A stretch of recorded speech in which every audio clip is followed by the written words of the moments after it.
Barnaby Jones will return next Thursday night at 10, 9 Central and Mountain on most of these stations. Word Balloon is brought to you by the League of Word Balloon Listeners.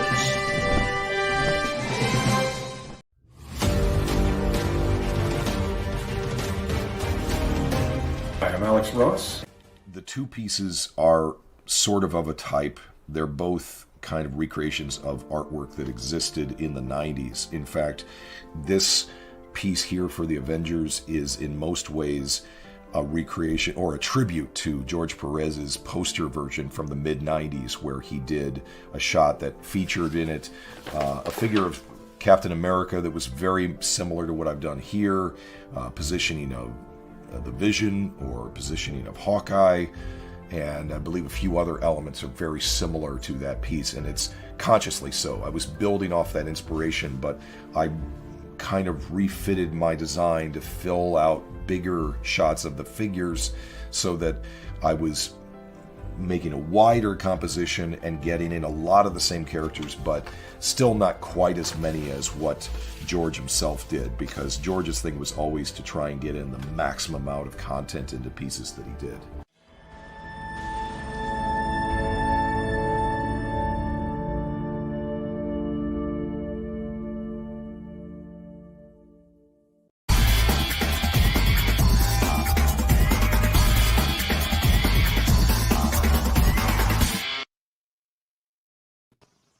Welcome back, everybody. Time again for Word Balloon, the comic book conversation show. John Suntress here, always happy to welcome Steve Orlando, the Steve Orlando, back to Word Balloon. Good to see you, man. Yeah, it's good to be here. I was laughing about that Barnaby Jones thing under intro. Maybe I didn't see it before. Maybe it's new. I don't know. But you got me. So well done.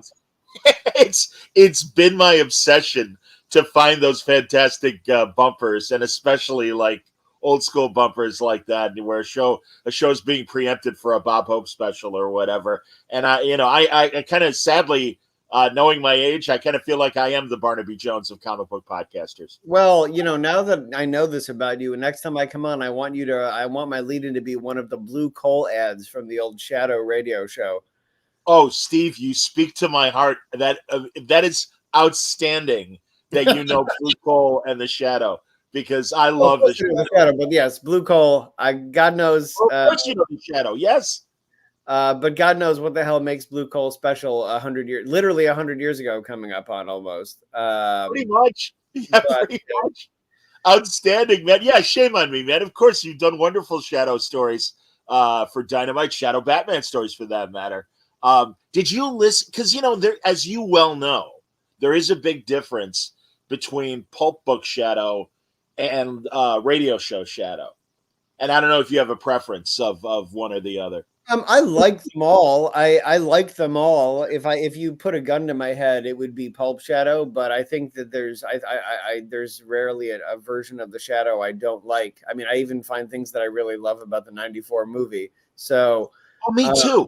He's my favorite character, right? So, like, I mean, in fiction, or at least in pulp fiction, like pop fiction. So, I mean, there's something I like about nearly every take. And I love the ingenious nature of the radio show. I mean, the conceit, right? It's so easy to sell on a voice only program. The whole conceit of the Shadow, right? Like it really is. It's much like the Doctor regenerating in Doctor Who. I don't think folks knew how ingenious what they were doing at the time was. I think it was just utilitarian, but I love it. And like obviously, again, if I had to pick, it would be book version. But luckily, I don't have to pick. I actually just got this collection called Weird Adventures of the Shadow of a lot of the original Gibson stuff for Christmas that I have to read. So the cover is gorgeous. That's what spurred me on. But yeah, no, I find something. I mean, listen. My office has a bunch of stupid shit that is Shadow related. Most of it is from that movie, just because. I mean, like I have a replica of that fucking knife, that I could use to defend myself. It's probably like 10 pounds, but I have a replica Purba. I've got the Japanese poster. I have the decoder ring saved, the replica ring that he has, but I haven't bought it yet. The answer is yes. I'm aware. I'm well aware of the shadow. So Yeah, and then no. Again, shame on me, man. Brain fart that I forgot your great work on the shadow. Do you I haven't read it yet because I'm waiting for the paperback, and it may already be out to buy, but I wasn't going to buy the hardcover, especially after I read the reviews. James Patterson wrote a recent shadow novel in the last, again, COVID screws with my brain, but within the last 5 years.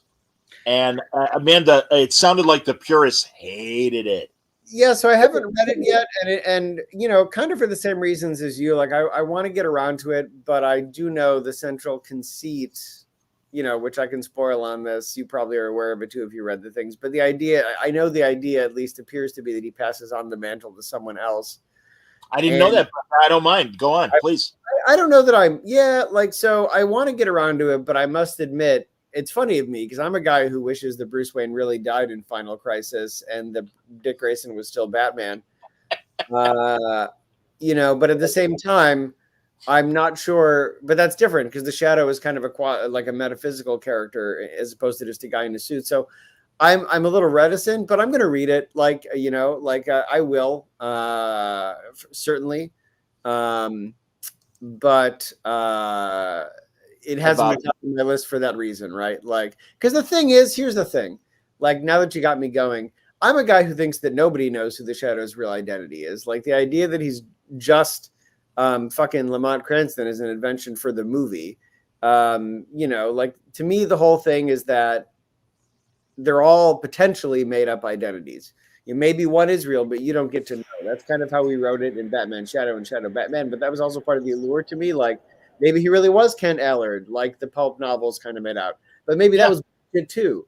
You know, like, part of the thing is that he's truly unknowable. So there's something about this person who's truly unknowable handing over the mantle to a concrete person that, you know, look, I would gladly give it a chance. These are my reservations, but I wouldn't write it off out of hand.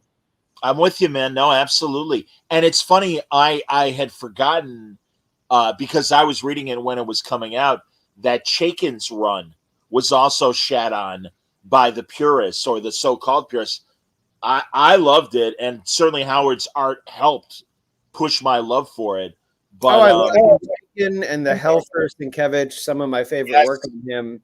And here's the thing, like I know that contingent exists, and I have love and respect for them, even if we disagree, because I know that there were people that were like, I think Batman Shadow is one of my favorite things I ever wrote, and the other people that you know couldn't even touch it because they didn't like how Riley drew the Shadow's hat. Now, if that's how you feel, like, that's valid. I'm not here to say that you're wrong. It's a pity to me because I would like you to see the story, but suffice to say that's not how I view any of these characters, right? So. And I do think it's funny, you know, a lot of the pulp characters, a lot of the characters in the 20s and early 30s, everybody seems to think and by the way, by everybody, I mean, even the people that often control the characters think that they only work in that setting. But I don't think that's ever true because, by the way, as we all know, Batman was created in the 1930s, right? But because he's been continuously published since then, nobody says, oh, well, Batman only works in the 30s. So I think it's a failure of imagination to say that characters like the Shadow or the Green Hornet or Doc Savage, the original Avenger, or at least the pulp Avenger, things like that, the Spider, I could go on. I think it's a failure of imagination to say that they only work in the Golden Age period. But that's my little soapbox. I mean, listen, if we did a Shadow mini, it would be set in the present. And we would unpack the fact that he's been a complete bastard for 100 years, but it would be set in the present. No, and you're right. He's a mystical character, so it could still work. And of course, a man who operates literally in the shadows, you could put him in a modern setting. Although I understand, you know, Wagner and I back in the day had this conversation about some of the, like Zorro really needs to be, you know, a late 1800s character. I don't think I remember when they put Zorro on a motorcycle at an attempt at a modern interpretation. I'm excited for the Netflix show that starts in a couple of weeks mentioning Zorro. But wait a minute, I want to stay on Shadow. Do you have a favorite radio Shadow? Of course, from Orson Welles to Brett Morrison, there have been several men over the years that played him. All right, so now I have to call ignorance because, in all honesty, I've only ever listened to like weird rips, either be them on like YouTube or back in the day Napster. That Sure. didn't have credits, so I got to plead ignorance there because I've listened to a fair amount of them, but I couldn't tell you who was who. I feel like I'm obligated to say Orson Welles because he has one of the greatest voices overall. But I do listen. I'm not going to fake out and act like I know the difference just because of how I've had to access those for most of my life. For everyone that's enjoying this Shadow Talk, the Internet Archive has a shit ton of Shadow, and certainly you can find them on YouTube as well. They're, those radio shows don't have any copyright; they're in the public domain. Oh, sure. Okay. I mean, listen, I have. You can't actually wait. The piece of art behind me is from Batman in the Shadow. It's an original that Riley did. Yay! And actually, funny story about that. I wrote Margot Lane in the Shadow is essentially just an ode to my grandmother, who, much like Margot, lived in Great Neck. Although in the book she lives in either East or West Egg, whatever the stand-in in The Great Gatsby is for Great Neck. And much like Margot, my grandmother subsisted essentially 100% on liquor in her late age. Although in her case it was Dewar's or Black and White. Pardon me, Dewar's or J&B, and Margot lives on vodka. But now you got me good on the rabbit hole. But I love this. Go on. I love Margot too. I love that, like, their relationship I thought was so special because he was such a piece of shit. I mean, like, especially in the Chaykin run, he has everybody calling him master. And even in the movie, I saved your life. Now it belongs to me. Like, fuck you, man. Right. So I like that Margot, especially in our run, obviously I'm here to suck my own dick because I wrote it, but like, she's faced the Shadow. She's not scared of Batman. She's not intimidated by the Joker because she's been dealing with someone who's worse and more vindictive for a century. Absolutely, man. My favorite page in that book, which if people, haven't checked it out, please do. Riley did an amazing job. There's this scene where the Joker like sets himself off laughing, and with all the Gotham villains, he makes some bad joke and he starts doing the Mark Hamill, like losing his mind. And then slowly you see the after sound effects change from Joker green to Shadow red, and his expression changes. By the end of the page, he's like, oh, wait, that's not me. And that's how we reveal the Shadow when he's there to save Batman. The Shadow's kind of like Santa Claus, right? And what I mean by that is, like, if you've seen Violent Night, which I love, by the way, and everybody should watch, like, in a way, that's kind of the ultimate, like, he's not the most modern character, neither of them are, but it's kind of like the ultimate, even adult fantasy that if someone wrongs you or someone fucks up, somebody's going to know, right? And in Violent Night, of course, it's Santa Claus and his naughty list, but like the Shadow's that ultimate guy. That's one of the things I like in the movie. Someone said Tim Curry's the best part, and they are also, yes, I would say that him driving Tim Curry insane is one of the best parts of the movie. But I also like the beginning, just like those mobsters who feel like they're in control, and you have that moment where he's, that's his line. Did you think I wouldn't know? Like, that's the fantasy, right? That no matter what happens to you, if someone is a shitty to you, someone's going to get him. Someone's going to know. And of course, in reality, that doesn't always happen. It frequently doesn't happen. But that's why I think there's a primal appeal to him. He's the guy that always knows what you did. And you don't even really know how. That's why it's scary. I like that the Shadow's powers are ill-defined because we love a society where everything gets an explanation. And you don't always know exactly how he does what he does. Completely agree, man. Absolutely, Mike. And again, it's stuff that that Walter Gibson explored in the pulps. Wait, I'm not done because believe me, everybody, that's right. Right. I love this. Ron V and I talked about pulpy stories from the 30s and 40s. And listen, man, if you're sensitive to old-fashioned stories that absolutely were politically wrong, but it was of the time, does it detract from your enjoyment of the stories? Because honestly, Steve, I think you with The Shadow, and I think Ram with books like These Savage Shores, you're taking tropes and putting a modern spin on them and kind of getting rid of a lot of the baggage that held. Again, as you point out, Margot knows, the Shadow's number. And again, is not fazed by the Joker or Batman, which is fantastic about it. But yeah, what are you like the original material? Can you still enjoy it, or is it like shit? You know. No. I mean, for me at least, listen, and this is how I engage with it. This is not like an endemic statement about how everybody should. But no, if something, Oh. I can accept it for what it is, and still enjoy it. But here's the thing, as you said, like me working with Shadow, Rom working with the Savage Shores, that doesn't mean that you pay fealty to the things that need a little polish. Like you'll notice in Batman Shadow, look, the first book is rife with Orientalism. He goes to the mysterious East. He gets mysterious Eastern powers from magic monks. And there's a reason in Batman Shadow we altered that to not to where he goes being somewhere you can access from multiple parts of the planet, not just Tibet. And it's not specifically, vaguely ill-defined Asian magic people to give them powers. They're extra dimensional monks. We don't even say monks. We call them teachers. Like there are things that I think do need an update. But the thing about that is that's not core to the Shadow. I mean, that's, you don't change the core of a character, right? But how the Shadow gets his powers is not necessarily core. Why he does what he does is the core, and that doesn't change. But how we get there, yeah, we like there are things that were part of 1930. I don't remember when he specifically debuted. It's actually probably 1920 something. 31, I want to say. But like, yeah, in the same way that today you wouldn't have Kate Pride. Well, first of all, John Byrne shouldn't have had Kate Pride dropping the N-bomb 30 years ago, but you certainly wouldn't fucking do it today, right? So but to me that's just part of the deal, right? And I don't think it's pejorative either, because you shouldn't expect a property that's almost 100 years old to have aged like perfect fine wine, right? Like that's just so improbable. Like the Shadow debuted at a time where there were a different number of states in this country, and basic scientific principles we accept as rote were not part of our world back then. So of course things need an update, but that doesn't mean the core of the character needs an update. God, calling out his origin year, he's coming up to public domain. I wonder if yes, very soon. It's within the next 10 years, and I'm fucking ready. Attaboy. That's what I want to hear. I want more Shadow from you. No, hey man, like you said, Helfer, yourself, Chaykin. Even Dennis Linds back in the 60s, I thought did a decent job with his paperbacks of the Shadow and stuff. I think that's the right name, if not his pen name.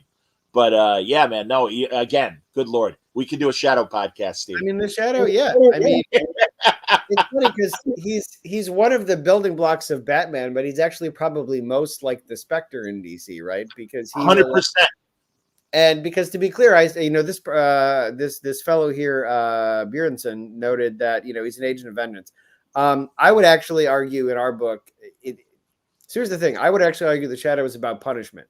He cares more about punishing evildoers, but he doesn't necessarily care about justice or the people he's saving as much as someone like Batman. Because at least when Scott and I worked on him, he's really punishing himself.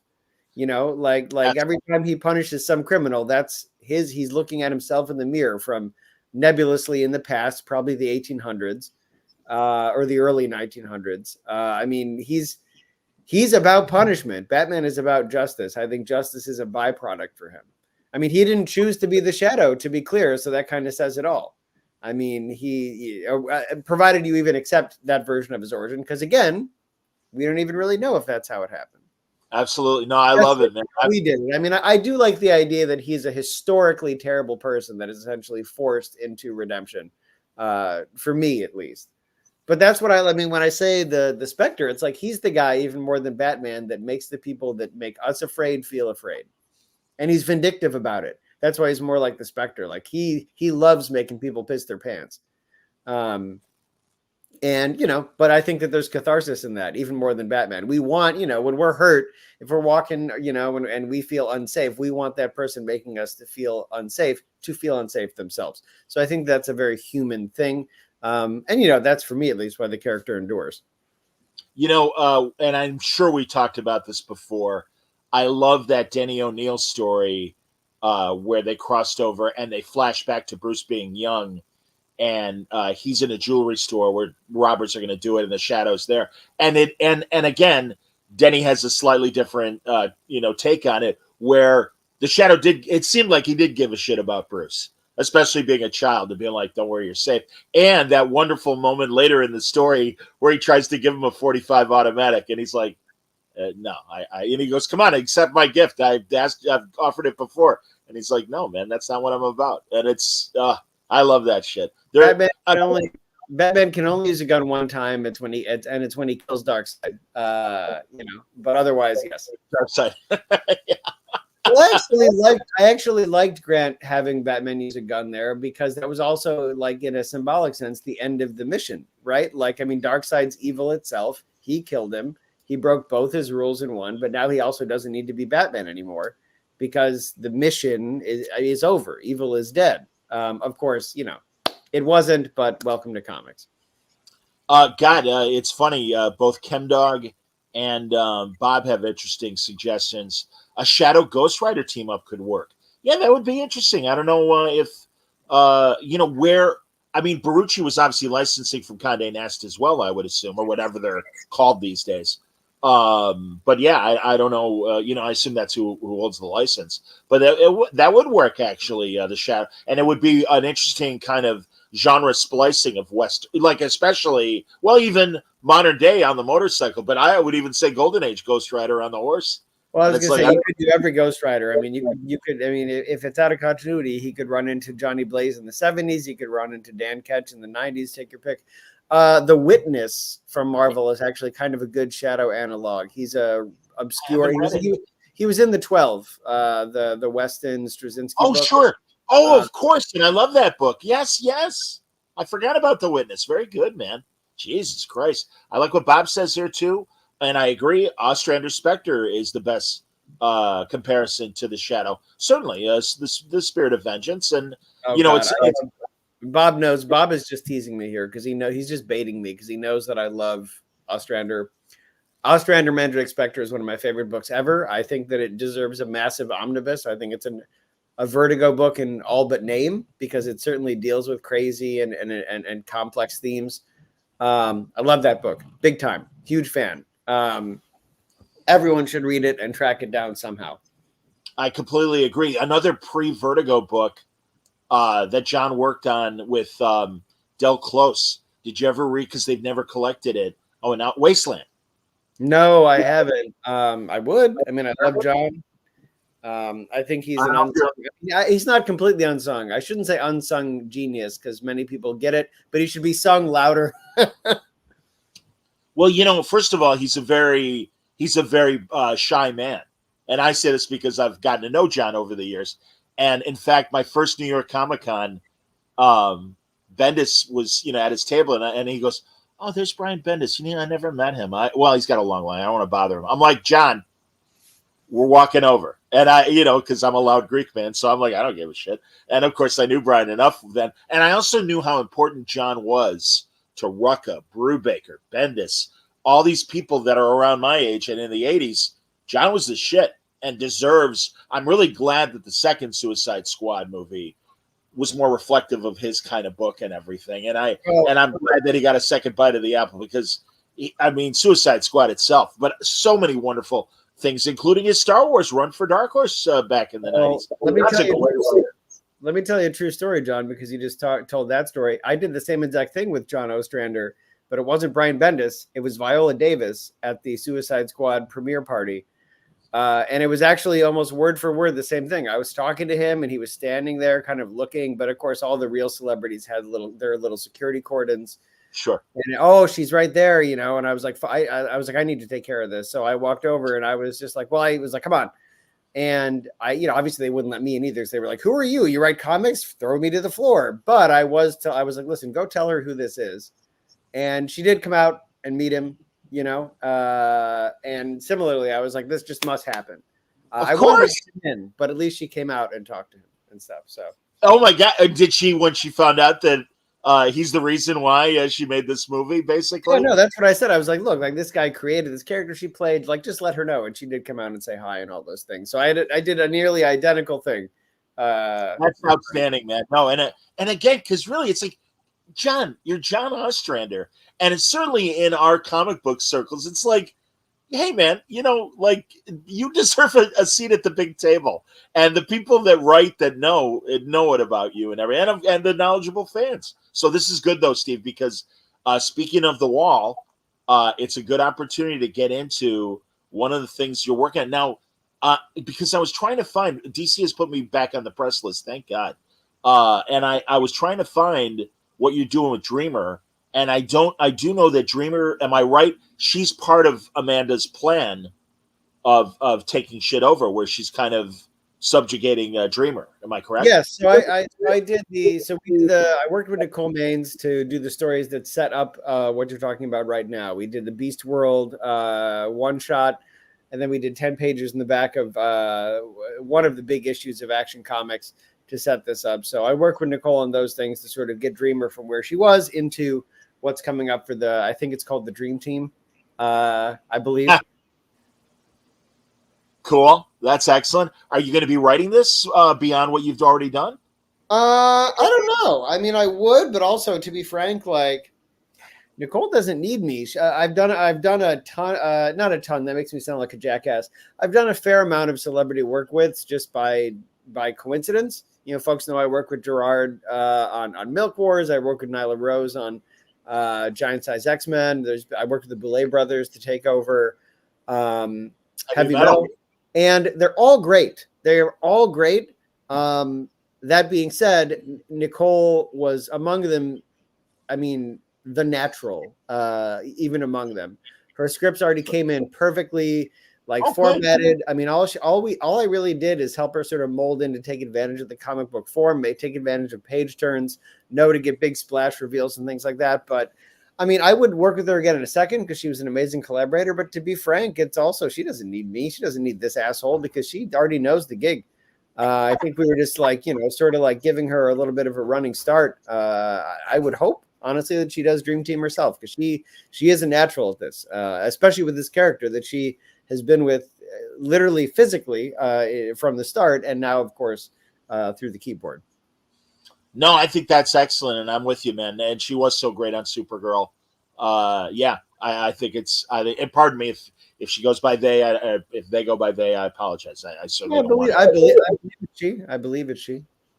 Okay, cool, excellent. Hey, Dylan says the Giant Size X-Men issue with Nyla was so good. Thank you. Yeah. Well, listen, Nyla. I haven't had a bad work with Nyla. I mean, she knew the voice for Thunderbird right out of the gate. That's one of the reasons we reached out to her, because her character on TV is essentially very similar to Thunderbird in the first place. And she was a natural fit for this. Wrestlers always know this gig because what we do is very similar, except I get to sit behind a computer and they have to act these things out in a ring. But the storytelling arcs are very similar. So I find that they almost always pick it up incredibly fast. And Nyla is also, she was an actress. Is an actress as well. Like she was a natural fit for this stuff. That's cool. Are you, I got my good buddy that sometimes travels with me with conventions. My buddy Chuck is, he still loves both, but I've been schooled in a good way to learn about AEW over the years because of his love for it and stuff. Do you just love wrestling in general, or where are you on wrestling? No, I do. I mean, I don't have time to watch a ton of it. I mean, ironically, like at least a lot of the current stuff. I mean, I work from home, so wrestling is beneficial in some ways because the pay-per-views are like 5 hours long. So if I need background like white noise, I can do that and not come back to it for 5 hours. But I do, I make time to watch AEW Dynamite every week. It's my 2 hours of actually watching live TV. I watch all the pay-per-views. But I don't, the thing is, John, is there's comics to make and life to live. And hypothetically, wrestling is now on WWE on Monday, WWE/NXT on Tuesday, AEW on Wednesday, Ring of Honor on Thursday, AEW and WWE on Friday, AEW on Saturday. So you could technically, if you wanted to watch it all, not even counting things that are not the main two, you would be watching it 6 days a week. And I don't have time for that. I got, but I do. I keep up. I mean, the reality is I watch my friends at What Culture who do reviews of the shows, and so in 15 minutes I find out what I missed, and then I always watch Dynamite and I watch the pay-per-views. So that's excellent, man. You're killing me. This is fantastic. All right, on to the books. First of all, and we were talking about it off the air. Very cool that you and Jose Andres did this great Feeding Dangerously, and there we go. Alberto Ponticelli doing the art. Talk about this project. It's the book that brought a tear to Bob Harrison's dry eye, which I've never done before. Never happen again. No, Oh man. Well, it's a book I was doing for 5 years. I mean, we started in 2018, so it's been 5 years of my life. It came out in November, so we're finally out there. And the friendship with Jose started then, but our interactions go back even further than that. For folks who don't know, Jose Andres is a very accomplished chef. He has like 15 restaurants throughout the country and world. If you've ever eaten at a tapas restaurant anywhere, he's one of the first people to bring that entire concept to America. But at the same time, he also has this NGO, a non-governmental organization, that focuses exclusively on feeding people after natural disasters. So, and this has gone back all the way to the 2018 when he got in the news for feeding Puerto Rico after the hurricane there, or maybe 2017, pardon me, because we met in 2018. And folks, it's as simple as that. If you have Disney Plus, there's a great documentary about him called We Feed People. Ron Howard did it. It kind of sums up what he did. This book is kind of a sister project to that. And also, if you watch the show Hannibal, actually, going back about 10 years or a little more, every time Hannibal Lecter cooked a human in that, secretly, Jose was the food advisor on that. So he designed all the, with, of course, not real human meat, but he designed all the food. Anyway, I came to know him because he was very good friends with Anthony Bourdain, who's one of my idols.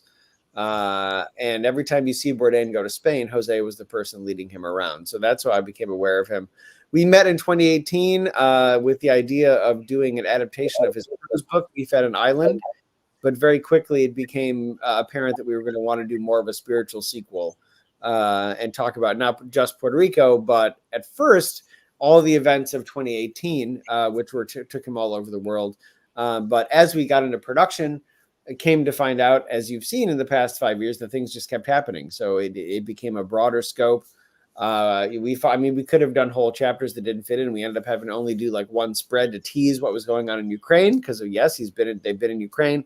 They're in Gaza right now. They're on the border in Tijuana. I mean, like, it used to just be natural disasters. Now they're going to active war zones. When I saw them for the premiere of the Disney Plus documentary, I was talking to people who a week before were in a kitchen that was bombed by Russia. It's a wild thing, but Feeding Dangerously is the story of how all of this work happens. It's the question of how do you, like Jose's a very grandiose person. How do you feed the world? And it's at least our best stab at an answer. And the thing is that like these massive problems have very simple answers, right? Like we talk about the book, like, when you're sick, you call a doctor. When your house is on fire, you call a fireman. So why, when people are hungry, do we not say you call a cook? And it kind of is for him as simple as that, and we go through how he approaches, how his group, World Central Kitchen, approaches this challenge of essentially giving the middle finger to nature. These massive things happen. How do we fight back? How do we empower people? How do we help them claw back to normalcy? And this book takes you through that, not just in Puerto Rico, but in the Bahamas, in Florida, North Carolina. Florida, by the way, where I personally went and did disaster relief for a week. You want to talk about a call out? I'm just some asshole who writes comics.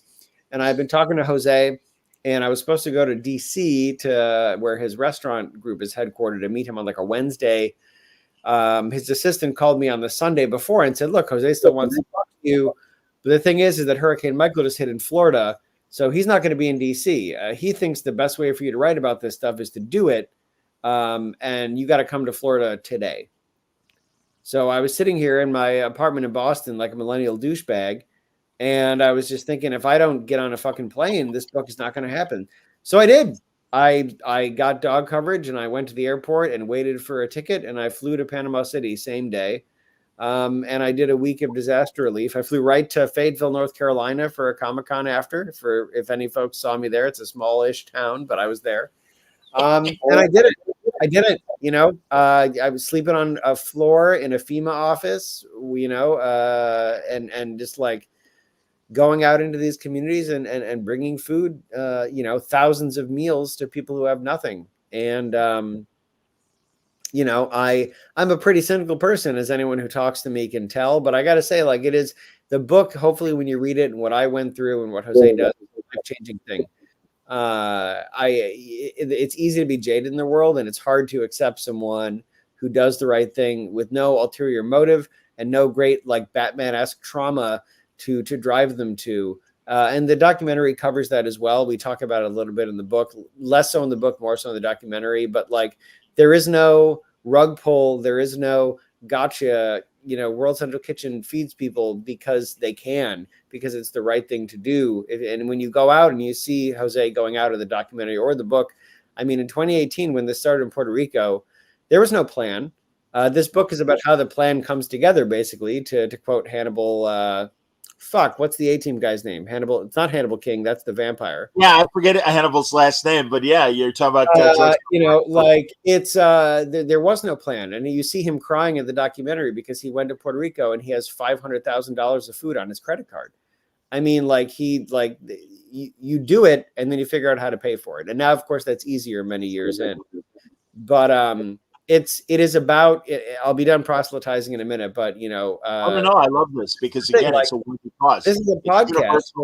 This is a podcast where we're talking about Batman and Superman and all these people who put on fucking capes, and we act like heroism is a thing that you read about in a book, or that you see someone else do on the news. But this book is here to say, I'm here to say, Jose is here to say, World Central Kitchen is here to say, like, it can be you.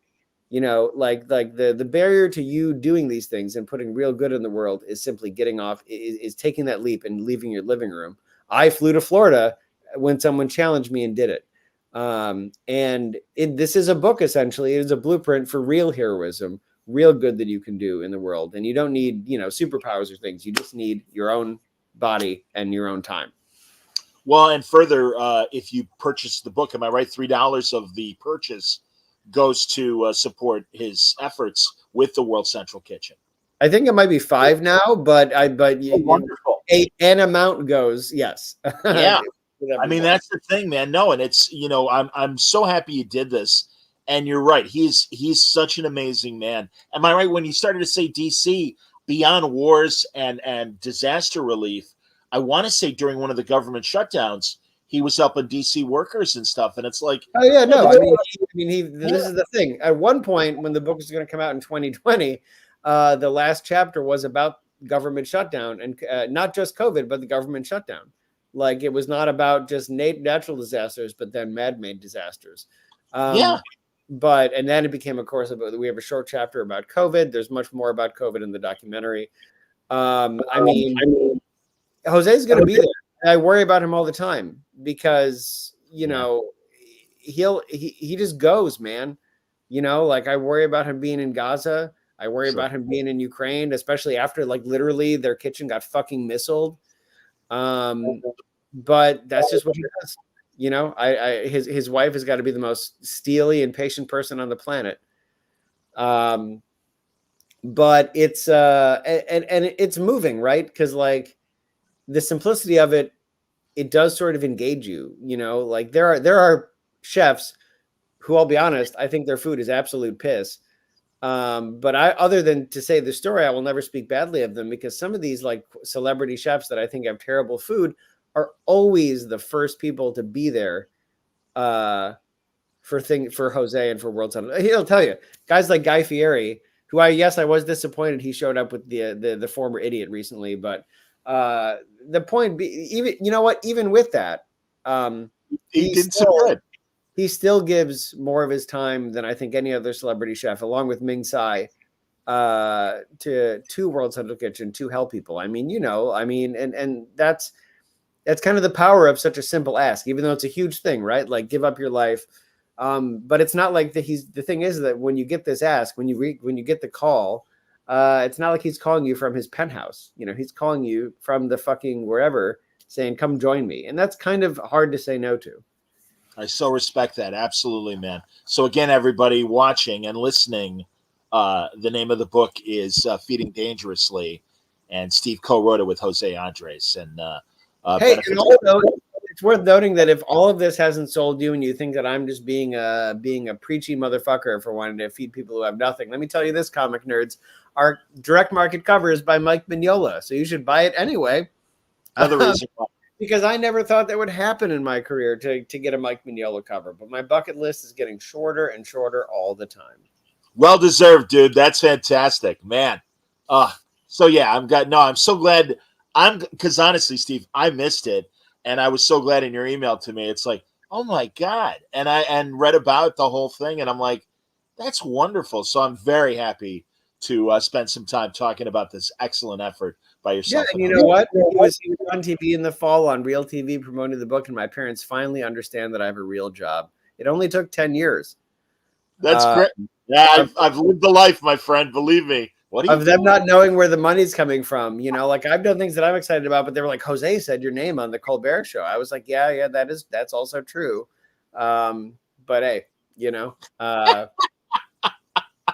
that's outstanding. So you want to know what it's like, folks? You want to know what it's like, folks? Like I've been doing this for a decade, and the two times my parents got excited about this gig were when like in this fall, because Jose was promoting that we were on Kimmel. Him and the book were on Kimmel. They were on Colbert. They were on Good Morning America, the Kelly Clarkson Show, Mark Maron podcast, all this shit. They got excited for that, and they got excited for one time 5 years ago because I went to Texas and someone was waiting for me with my name on a card, like in the movie Back to School with Rodney Dangerfield. And those are the two times. Anything else? I might as well be selling ice cream. But those two things, crushing it. There'll come a time, Steve. I'm certain there will, because of your time. I believe me. That's fantastic, man. Jesus. Let me see if there's everyone's laughing. That's great.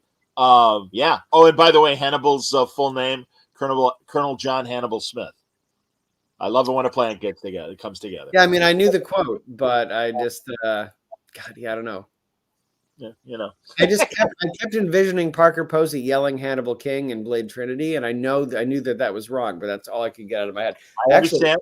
Future White Lotus season 3 star Parker Posey, which I'm very excited for. Oh, I didn't know she's going to be in season 3. That's awesome. Yeah. She's a former wine client of mine, actually. I used to sell her wine. Oh my God. Remind me when we're done. We got to talk booze. I'll explain after the show. But that's outstanding. And I've been a Parker Posey fan, since the 90s or whenever her indie career began. So yeah, 1963, John. That's when it all kicked off. Is that when she was born? No, that's when her career was started. She would. No, I'm kidding. Anyway. Yeah, I know you're not, because I was going to say, she's around my age. That's great. She probably is around my age. Maybe a little younger. Definitely a little younger. What am I saying? That information is available on the internet. I'm not going to blow her in on this podcast. It's all right. So, are you? Where are you writing wise? Are you working for both? Are you Marvel exclusive? Because obviously we'll talk about a couple Marvel books in a second. I'm not exclusive at all. I guess is the answer. Do you have stuff coming up from DC? I don't right now, but hopefully, but I would love to go back there. But that being said, they're taking care of me at Marvel, and they're taking care of me at a lot of places. So you gotta focus on what's in front of you. But I would happily go back. I love the people there. Pardon me. That being said, things are going well at Marvel. Things have been going well a lot of places. It's worth shouting out Mad Cave, who I'm doing one of the writers on Gotcha Man with. But they've just been great, man. Thank you. But they've just been great in general. I love working there, and there's a ton of exciting stuff coming out. Not just by me, the Dick Tracy stuff. I'm very excited with Alex Segura. Yeah, Mauricio and Segura. Yeah. And there's more coming, by the way, as well. Jeremy Adams on Flash Gordon, and there's even more than that. So stay tuned. But that's a great place, and I've been really, really happy there too. Did you say Jeremy Adams on Flash Gordon? I did say that. Wow, that's great. I'm a man when Parker was doing Jeff Parker was doing Flash Gordon. Yeah, man. Again, much like the Shadow, I love the old characters, and like Dick Tracy for that matter as well. I'm excited when new people are doing it. Mad Cave is doing a hell of a job. I got to say, they've really come a long way in the last couple of years. And 10 years, they're doing their 10-year anniversary, 2024. Wow, man! I've only heard of them. I heard of them around COVID. That was my first awareness of Matt Cave. No, man, they are really killing it, I think, right now. All right, before we get to the Marvel books I was prepared to talk about, a couple comments from the Peanut Gallery. Stephen Commander, Justice, the other Vance Astro, is my favorite Marvel character. It was awesome to see him finally interact with the mutants in X-Men Unlimited. Can we expect to see him help take down, is it Orchis or Orchis? Orchis. Steven, you're not going to love my answer, but I also don't believe in teasing people unnecessarily. I don't think he appears again. Now, this is mostly because it was hard for us to get him in the first place because New Warrior stuff usually happens in a different office. So while I don't believe he's appearing again, he very well could be appearing elsewhere. And I'm sure that's not the sexiest answer. However, it is the truth, which I think is also sexy in its own way. We were excited to have him. We would love to have him more. There is a new Night Thrasher thing coming out. I forget who's working on it, but it's announced. I'm not breaking news. So if he doesn't appear again, it's not because Fox and I don't love him. It's mostly because sometimes it's hard to snag characters, whether they're mutants or not, if they're generally thought of as being from different offices. So we had to sort of get what we could while we could get it. I hope that makes sense. But I would love for him to come back. I also like him, although I might break your heart and say that I like the other one a little more. But I like them both. So hopefully I get to work with him again. Hopefully he gets a spotlight. I don't believe there's specifically going to be more in Unlimited just for the reasons we discussed. E. Burinson says Marauders was excellent. Thank you. Wow, it's so nice of you to say that about Jerry's run. I really he'll really appreciate that. No, I'm just kidding. Thank you, man. No, we took some big swings. Thank you, my friend. Actually, I shouldn't assume man. I apologize. But we took some big swings, and I'm really proud of that book. To me, it's a big idea. It's a big idea book, kind of like the stuff that made me love comics, the Flex Mentallos, the Morrison on Justice Leagues, the Morrison on X-Men. So that's what we were hoping for with Marauders, and I'm very happy to hear that it landed with you. That's beautiful, man. Absolutely. And Steven says what he liked about X-Men Unlimited was it had a real New Warriors vibe to it. I don't know if that was in your mind if you were writing it. I mean, not specifically, but I was a fan of especially that initial run from the 90s, so it could have been subconsciously. Listen, you're going to be hard-pressed to find a character that I don't think has a ton of potential in comics because that's just how I think. Maybe not Crosswordo, a character that I frequently joke about with one of my editors, but in the most case, I think everybody is just waiting for the spotlight. I completely agree. It takes the right creative team to remind people why it's an interesting character. Much like my pulp love and stuff, I've always loved Human Target stories. Who has the least potential in comics, Blake? It's Tom King. Yeah. I just talked to him last night. That's fantastic. And that's what I was going to say. Human Target, I was going to say, him and Greg, man, that's a great series. No, he does. I gotta break Tom's balls. It just has to be done. Oh, he can handle it. Absolutely, man. Good He's Lord. doing fine. He's currently writing from a gold toilet that I can't afford. Tom's doing fine. I promise.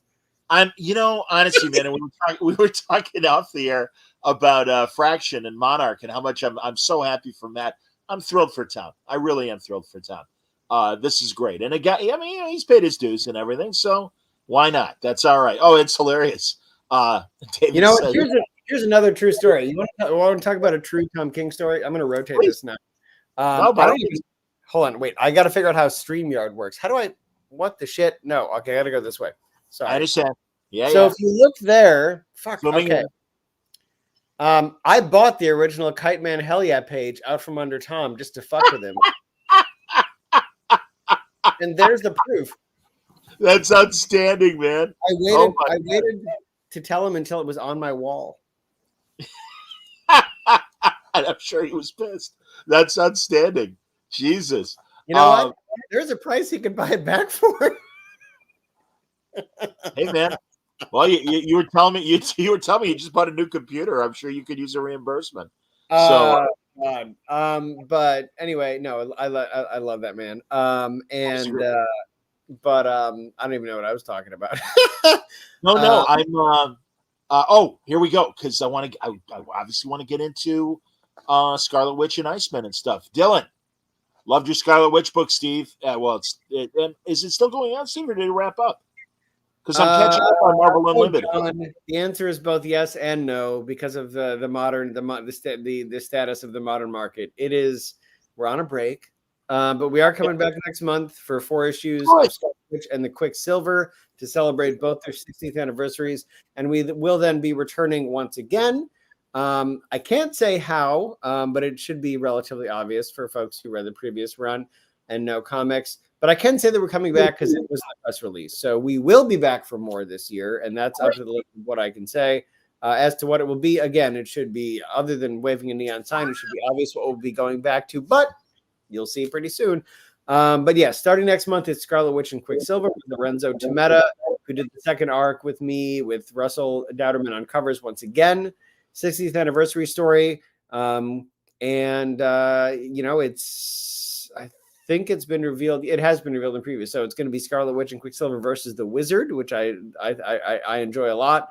With a big power up from, someone behind the scenes will be revealed at the end and will play into what's coming in the future as well. So very excited about that. And it's more of a blockbuster. You know, we did sort of like in the first 2 arcs of Scarlet Witch, we kind of did that. Well, the storytelling from the stuff we read when we were younger, John, sort of like done in ones with like a very, very sort of simmering B plot or C plot, but mostly done in ones like in the 60s and 70s.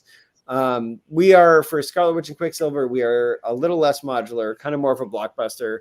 And then you'll see what comes after that. But we're switching it up a little bit, the storytelling style. That's excellent. I loved the Loki story. I thought that was great. And I liked her positioning as, in a lot of ways, like Doctor Strange, where she was like kind of the neighborhood. I mean, is that a fair way to say it in terms of, show up in the magic shop to kind of help people out with their problems, basically? Yeah, I mean, and the thing is that I think Wanda, I've said this on, and to answer the question, by the way, just because I did see it, the character I was most excited to bring back, it was Joseph. Just because he was such a big thing for me when I was a reader, when I was younger.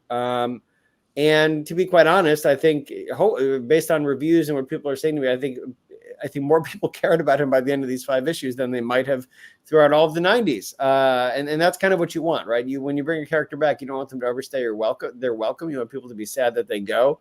And I think I made my editors cry with his last words to Wanda in issue 10. So I was very proud about that.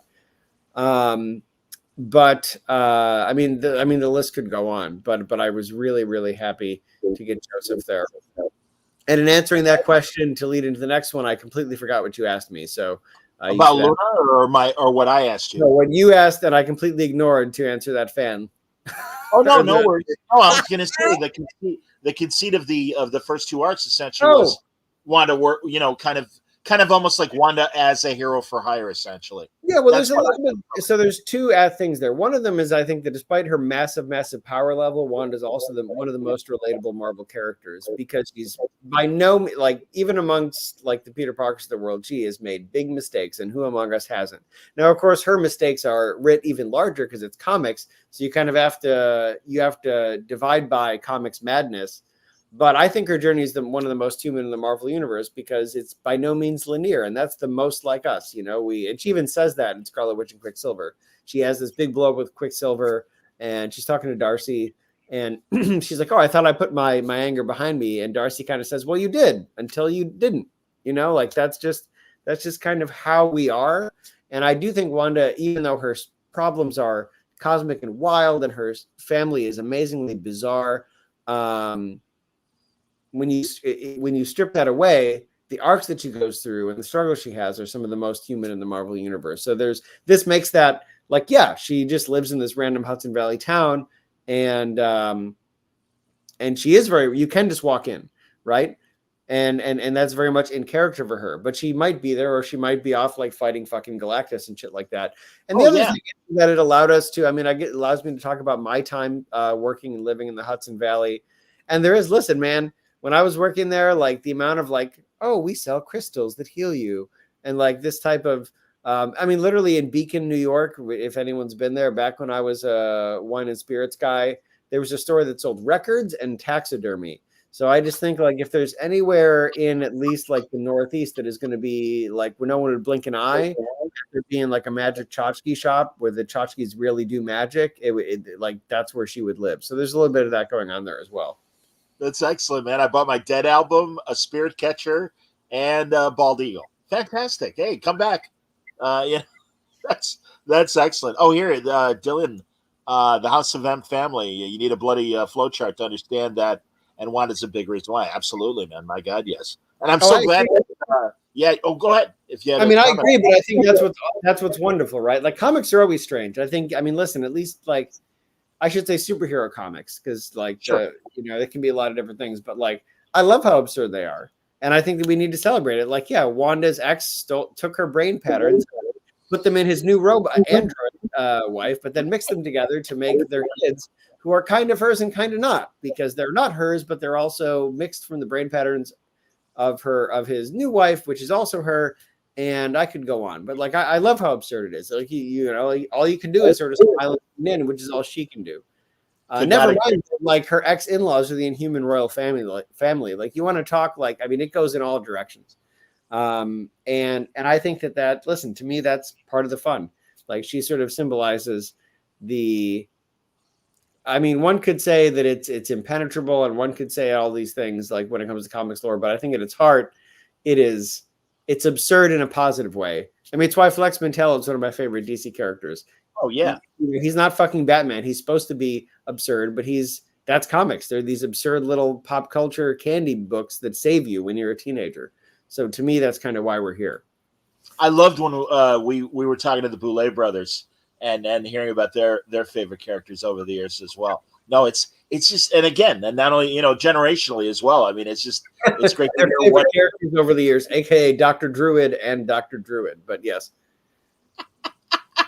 and that's fun because honestly, it's like Dr. Druid. Really, I mean, I love his history, but I'm like, yeah, when he was on the Avengers, I'm like, all right.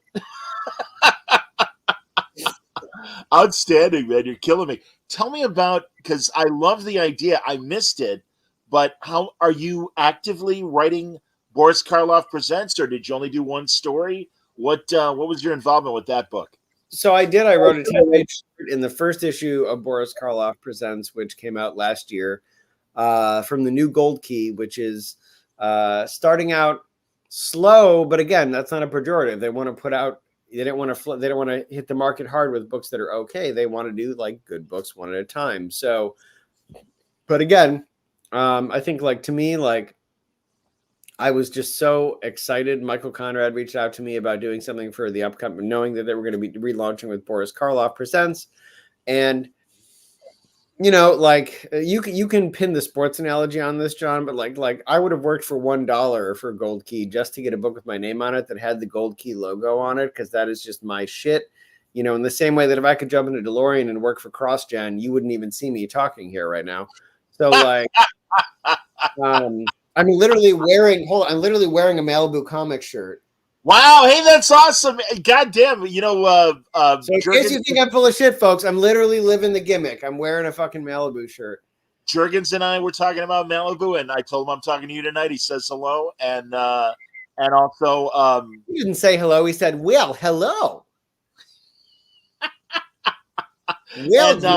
Well, John, I don't know about that Steve guy. I had to think it was Perkins, because I was going to say I talked to Wade and Perkins, who both had their time at CrossGen, but it was Perkins who had the positive experience of working at CrossGen. You hear the horror stories, and certainly Wade leads the charge. You're friends with Ron. Anyway. Yes, Ron Mars.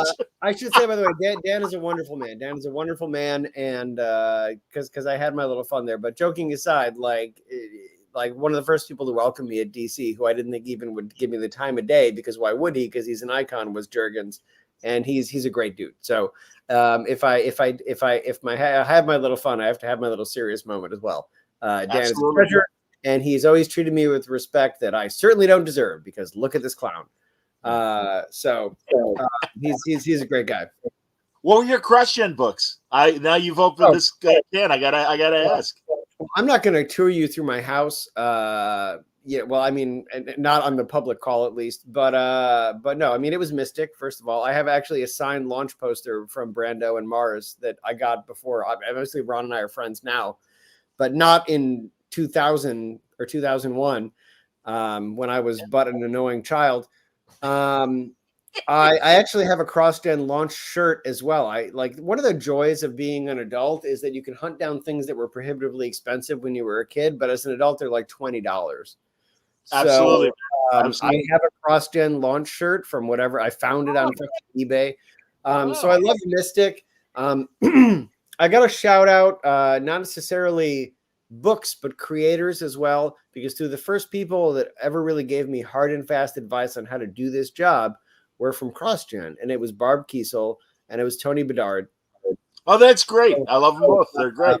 So I need to shout out them when we're talking about Crossgen. That being said, as far as books, I was deep into Mystic.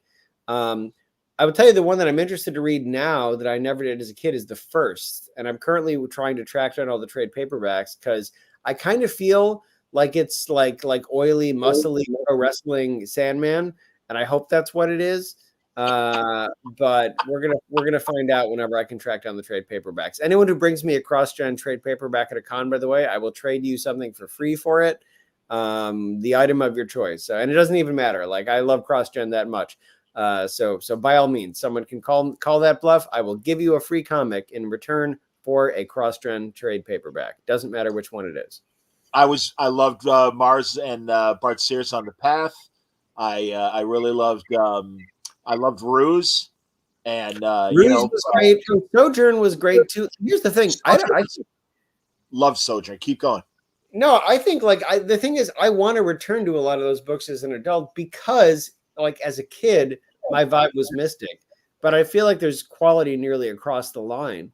Like I never read. Well, Sigil was literally one called Sigil, right? I never read that, and I didn't read the Jim Chung one because to me I was already reading Mystic, and I didn't read another fantasy book. Scion. I knew if I rambled long. I loved Scion, and that's how I met Jim. Was gushing about him about Scion. So like I want to return to those now because I'm sure that there's quality nearly across the line. You know what I really want to track down? Remember when they had the fucking Escape from New York license for like 2 days? No, keep going. Yeah, I didn't know that. Wow. I think Tone Rodriguez, late of Violent Messiahs at that time, drew it, but I'm completely pulling it out of my ass. Well, I had forgotten that Crossgen put it out because literally I will point this way. I am pointing to a Tone Rodriguez Snake Plissken profile sketch that he did for me decades ago. Well, listen, I love Plissken is one of my also a bucket list IP. If someone got Escape from New York, I would. I'll admit I kind of don't acknowledge that the second movie happened. I understand. But I consider Escape from New York. I mean, that's just like Carpenter when he could not fucking miss. Escape from New York, Assault on Precinct 13, obviously Halloween. Everybody talks about him as a horror innovator, but more people should talk about him as an action innovator because I think Assault and Escape are two of the best, especially low-budget action movies ever made. So, and I don't know why I'm confusing. Didn't he do? I thought he did. I thought Luc Besson did Assault. That's probably the remake. Holy shit! Have you never seen the Carpenter one? I have to see it. Apparently, I didn't remember. Oh my god, John! Hold on. Yeah. Because at Big Trouble, obviously he did Big Trouble, right? In Little China. Yeah. And Warriors. I mean, that's the thing. I've seen a lot of his, certainly Halloween and everything, but and The Thing. Good. I mean, that's the thing. I've certainly watched a lot of Carpenter, but I didn't realize he did the original. I will hunt it down, son. I'm going to drop the link. So there was a remake by Jean-Francois Richet, but that's not the one we're talking about. The thing is that if you haven't seen it, I'm conflicted because it has one of the most shocking scenes, but I kind of don't want to spoil it for you. Don't spoil. I will say that it is a scene that to this day is so deadpan and so fucking shocking. I don't know. It's wild. But anyway, you'll see it. You'll text me. I will. My buddy Chuck is like the king of. Oh, that's great. Thank you for sending me the Wikipedia. Let me give you the info so you can track it down. No, I will. Chuck is like my king of cult movies that I haven't seen. but I like to think that I know my bones when it comes to cult movies and stuff. So I'm sure he's got it. And I have a feeling now that it's legal in Illinois, we'll have a seat with our favorite green friend and watch Assault on Precinct 13. Oh my God! Have you guys seen The Night of the Lepus? Have you seen Of Night course. of The Rabbit movie? Absolutely, man. Sure. Well, so, folks, I'm sure they've heard me say it. So I have two actual phobias in life, and they're heights. But the other one is rabbits, and it's not a joke. I fucking hate rabbits. Wow. I made a fucking braised rabbit last night because it tastes like victory to me. I genuinely, they disgust me. It's only domesticated ones though. It's not wild rabbits. But here's the thing: in Night of the Lepus, they mostly use domesticated rabbits. So that movie is like pure nightmare fuel for me. I genuinely hate them. It is because I had a friend in high school that would had this like sex crazed, like hyper libido rabbit. And not only would it like fuck this penguin toy on command, but she would also like put it on my head and like boop, boop, boop, start trying to fuck my fucking head. Yikes. No, terrible. Terrible. So I really don't like them. And that is why Night of the Lepus is one of the most terrific movies ever made. I also really like, if we're talking about this, Sam Elliott's Frogs needs to be mentioned as well. I remember Frogs, certainly. Sure. A movie, folks, that is basically the same plot as The Happening with Mark Wahlberg, but with a budget of like a Grand Slam slugger.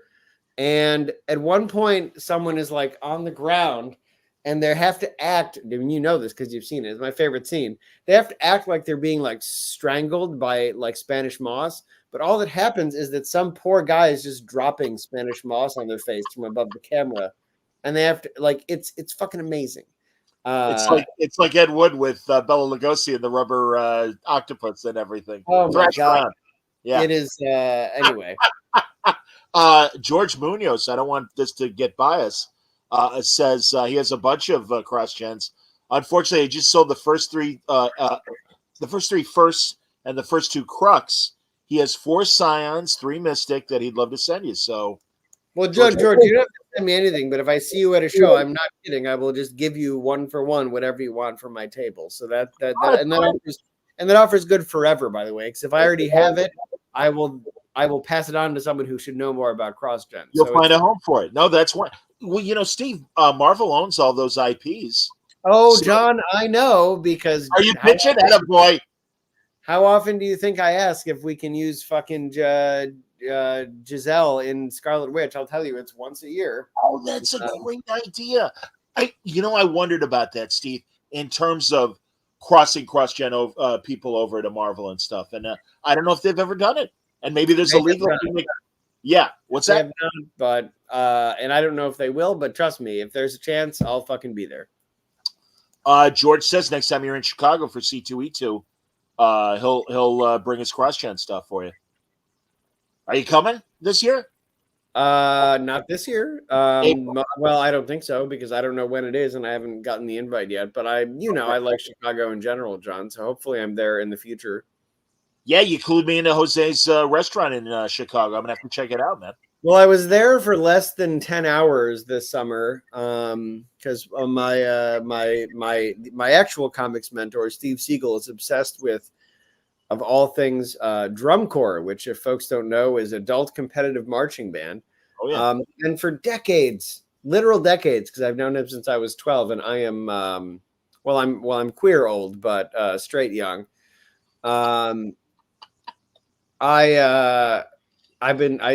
You couldn't fucking pay me to go to these things. So now I'm engaged to a guy whose number one favorite thing is drum corps. And so finally this year I was like, we got to go. And the thing that Siegel does is he flies into Chicago, goes to the Korean spa to relax, and then drives directly to Indianapolis. So I did that. And again, I was in Chicago for a cumulative about 10 hours, but it was nice to be there. Attaboy. Fuck yes, I am from Syracuse. Yes, there you go. Ed Cato, everybody. Absolutely, man. Very nice. Hey, on my phone, Philip Kennedy Johnson texted me, and he said, tell Orlando, which, by the way, I love when creators watch when I'm talking to another creator. That's the Phil is the Al Borland to my Tim Taylor. That's our relationship in life. So I'm excited to hear what he has to say. Tell Orlando I just ordered a copy of Rainbow Bridge as a gift, and that I'm stoked to see him at Third Eye in February. You guys doing a signing? I'm doing a signing for Scarlet Witch and Quicksilver. I assume Phil doesn't mean that he's buying me my own book as a gift, but that would also be a very good Philip Kennedy Johnson move. Yes, for folks, I will be at Third Eye in February to sign Scarlet Witch and Quicksilver 1, hopefully, and I will be seeing Philip there. He'll maybe be sitting next to me, being a smarter, more svelte writer than me, which is his purpose.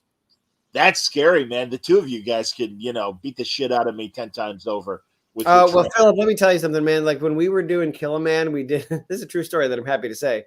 When we were doing Kill a Man, yes, we did an announcement photo shoot for it. And I got one of my friends here to do a shoot, and Philip was all doing like MMA stuff because he actually does MMA, and I was in I was relatively fit back then. I kind of let shit go to hell now with the pandemic, but and I haven't gotten it back, but I was like, it's me. So I'm also the MMA gear, but I had them put me in like full like drag makeup. It was very supposed to be sort of like art with a capital A. Anyway, fuck it. I just want to see what I can get Philip to do. So anyway, we're doing it. We do all the shots. And at the end, the guy is like, why don't you guys like play fight for something? Right. And I was like, no. And he's like, no, really do it. So I got like this, I got like this far, and it's like I teleported onto my ass, John. I don't even know what the fuck happened. I don't know, Steve. I mean, I'll take your word for it, but I remember I've seen your gym shots on Instagram. Listen, usually when someone gets me on the ground that fast, I got to pay for it, but not with Philip. But no, he's a great dude. His Hulk, for folks, by the way, if you're not reading it, Philip's Hulk with Nick Klein, fucking awesome. Stop listening to me, go buy it, or keep listening to me and then buy it after. Either one is fine. Yeah, afterwards, yeah. Don't stop listening or watching. But yes. But no, got it. And again, I mean, he, just dropped the mic with action and stuff in an amazing action run. I felt Phillips, he knows what he's doing. He finally got a piece of the action, John. Blake's Buzz, who I guess you were on his podcast. I'm assuming it's a podcast. And he points out Rainbow Bridge made me cry so hard. Oh, my God. Great graphic novel. And also says he's reading Philip's Superman run right now. Yeah, it's great. You know what I loved? I don't know if you read it, Steve. Philip did that great Mongol story and had Superman off-world and everything. Yeah.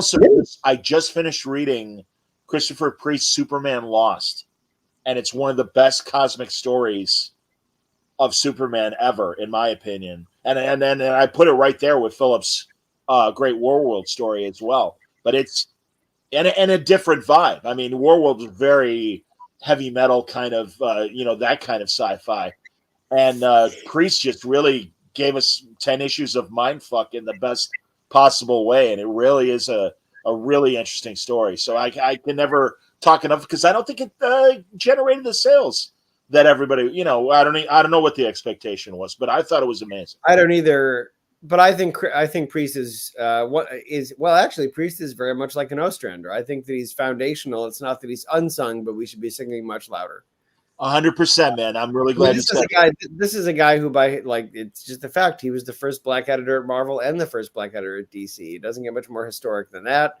A ton of stuff that folks love from Black Panther was created by him and Tex, or him and whoever followed Tex. Sal Valuto, I think, yes. On Black Panther. So Priest is foundational, and we should be celebrating him all the time and much more than we are. That's great. Oh, I'm really glad. Thanks, man.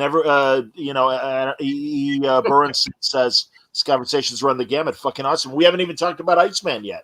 Tell me about Bobby Drake. What's going on? He's freezing. He's freezing up at the worst times. Sure. Yeah, so Astonishing Iceman, we did 5 issues for Fall of X, sort of making what hay we can over the fact that this is one of the worst times for mutants to be on Earth.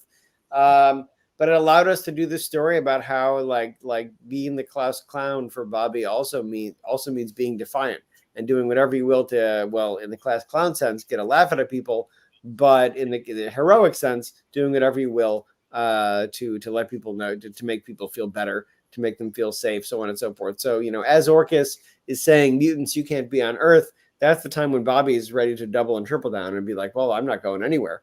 But of course, he does face a grievous injury in the Hellfire Gala. So this is also about him regaining his own self-confidence or his own agency over his own body, because Orcus evaporated him with lava claws that Jerry made up. It's comics. 5 issues of him darting into the world for fleeting moments of heroism, darting back to Antarctica for fleeting moments with Romeo, and just trying to carve out a life in one of the most hectic times in mutant history. Ironic timing. I think it was last month when I talked to Cena Grace about his Iceman run as well. And I think it's cool. And I'm of two minds, Steve. I mean, it depends on the character. And I confess this freely because you and I are good acquaintances. And also I've said it before in the past. When Robinson was doing Earth 2 and he made the new Alan Scott a gay character, I'm like, create a gay Green Lantern. There's nothing wrong with that, but does it have to be Alan Scott? And without any, I don't even know how to describe it. I feel, and again, I don't know. I mean, I'm a knuckle dragon hetero white guy. I don't know. Yeah, but, listen, I know you well as an unvarnished bigot. So please. But I will say, when Tynan for the 80th anniversary put it in the Golden Age, I'm like, that is interesting. And I say this freely. I don't know, man. I'm an old-fashioned liberal, and I'm like, wait a minute. So Alan Scott, the Golden Age Alan Scott. I love what Tim Sheridan's doing right now. It's a fantastic book. But I'm like, that's interesting because now you got a guy who not only has a regular secret identity, but also is a closeted gay man in the worst, one of the worst times in American society to be gay. And it's like, all right, now that's an interesting story. When they made, and forgive me, Steve, you're my father confessor in this. When they made Tim Drake non-binary, I'm like, all right, I don't know. And the same with Bobby. It's not about the Drake, I suppose. When they made Tim Drake bisexual, let me just jump out there. I think you mean when they made him bisexual. I did not write the book. I thought he was non-binary, but if he's bisexual, excuse me. And again, I'm talking to the right guy. So okay. I didn't write that. In one way or another, I'm not condemning it either. But I also can't give it. I believe he came out as bisexual. I believe. All right, and again, that's fine. But yeah, I don't. I guess, and again, leading up to an actual question, and again, no. What else do you hate, John? No, Jesus, I don't need this. But no, I don't hate anybody. But no, what I wonder is when they recast a character's sexuality, as just your own opinion on that. Are you cool with it? Are you like, it would have been cooler if you had somebody new be whatever orientation you want to put on a character? I'm just curious. Not bi-curious, I'm just curious. I think I'll give you that one. Not bad. Steve, you're lovely for even answering the question. You know that. And I respect you, please. But continue. No, I think the reality is, look, like I don't think one is right and the other is wrong. It's easy to say just make a new character, but when no new character has really, like, essentially one new character becomes a lasting character every decade. So I think that it's a little bit of a bad faith argument to say just make a new character, because just the realities of comics right now is that like 4 characters sell, and you can make a new character, but they just aren't gonna, like, the odds are not good of them catching on. It's not that it's impossible.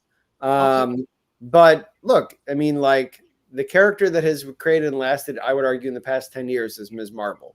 After that, I don't think that another major character, like, maybe what is the Blue Beetle between 2000 and 2010, and then in the 90s, Harley Quinn.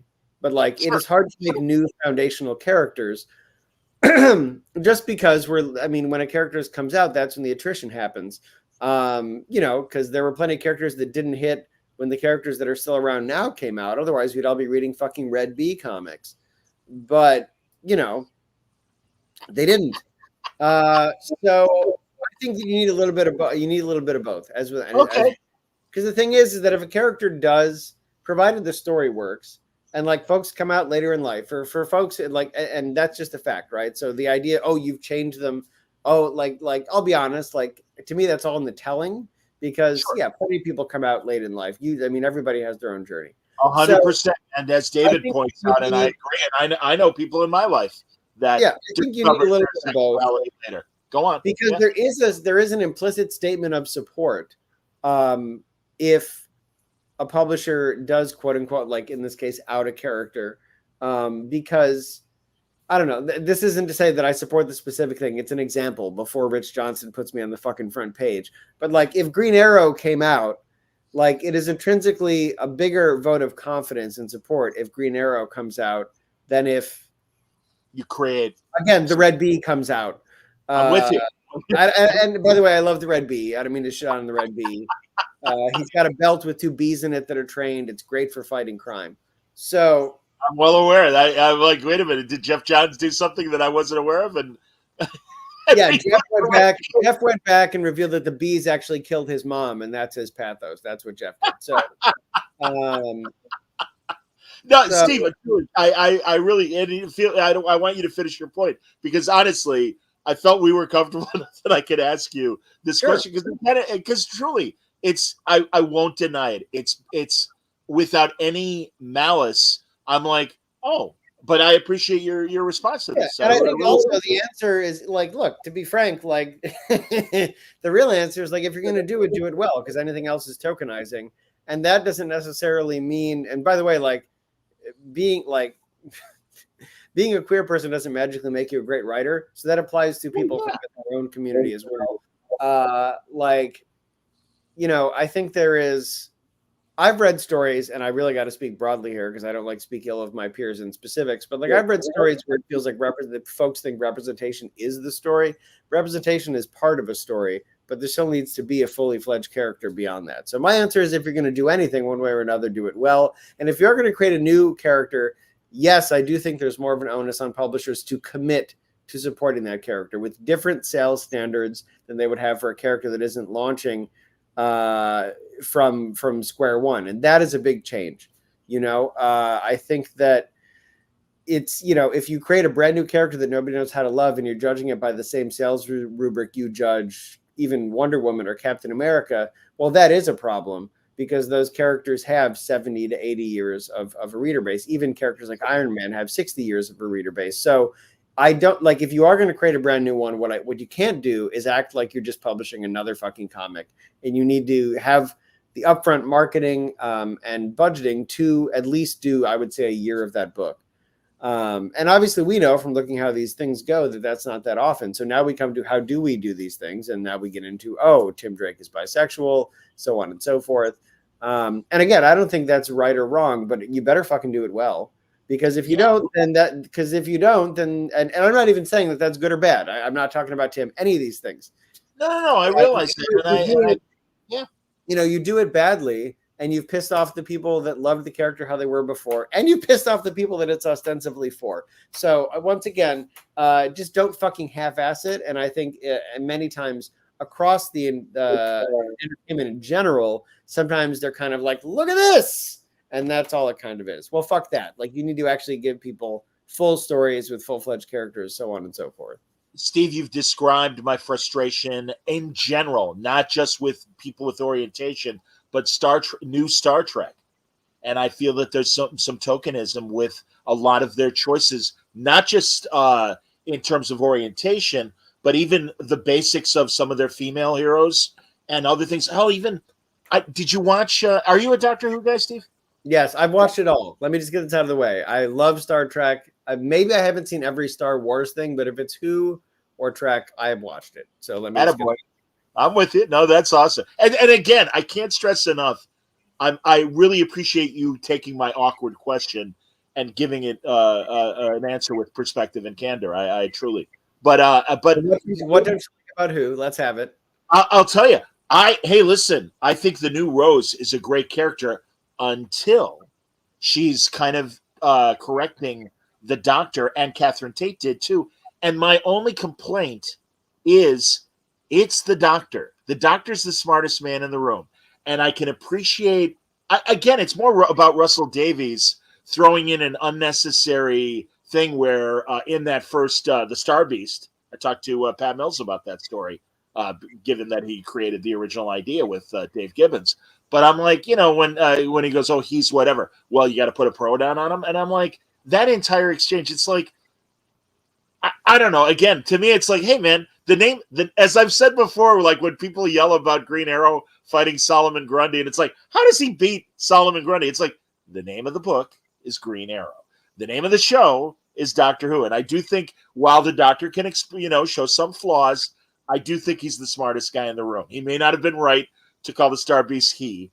Your thoughts on that? Go ahead.